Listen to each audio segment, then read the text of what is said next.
The shadow at the crossroads. Deep in the Appalachian hills, where moonlight seldom touched the ground and the trees whispered secrets to the wind, there lay an old crossroads. No one dared to linger there after sunset. The townsfolk told of a shadow that would appear, a shadow with no owner. Ben, a skeptical young man, had always dismissed the tales as superstitions.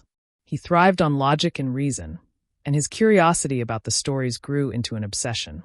So one cold October night, armed with nothing but a lantern and a worn Bible his grandmother had given him, Ben set out to face the supposed shadow. The crossroads was nothing remarkable at first glance, just two dirt paths cutting through a dense forest. A gnarled oak tree stood at its center, its twisted branches reaching out like skeletal fingers.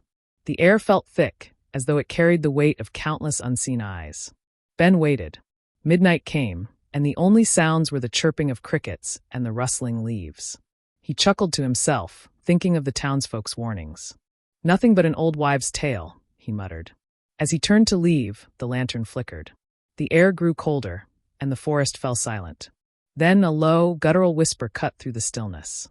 It was indistinct at first, but it soon formed words. "Do you seek answers, Ben?" He spun around. There, at the center of the crossroads, a shadow began to take shape. It wasn't cast by the moon or the lantern. It simply existed, darker than the night itself. Ben's breath quickened, but he held his ground. "Who or what are you?" he demanded. The shadow shifted, elongating and twisting as though mocking the form of a man. "I am what you fear most. I am what you've tried to bury." Ben gripped the Bible tightly. He had come prepared for something, but not this. "You're just a figment of my imagination," he said, though his voice trembled. The shadow laughed, a sound like dry leaves scraping across stone. "If I am imagination, then why does your heart race? Why does your hand shake?" Ben couldn't answer. His mind raced back to a memory he had long suppressed. The night he had left his younger brother to fend for himself in the woods, claiming he'd come back, but never did. His brother's cries still haunted his dreams. "No," Ben whispered, shaking his head. "You're not real. You can't be." The shadow moved closer, its edges blurring as it grew. "I am as real as your guilt, Ben. And now, I am here to collect."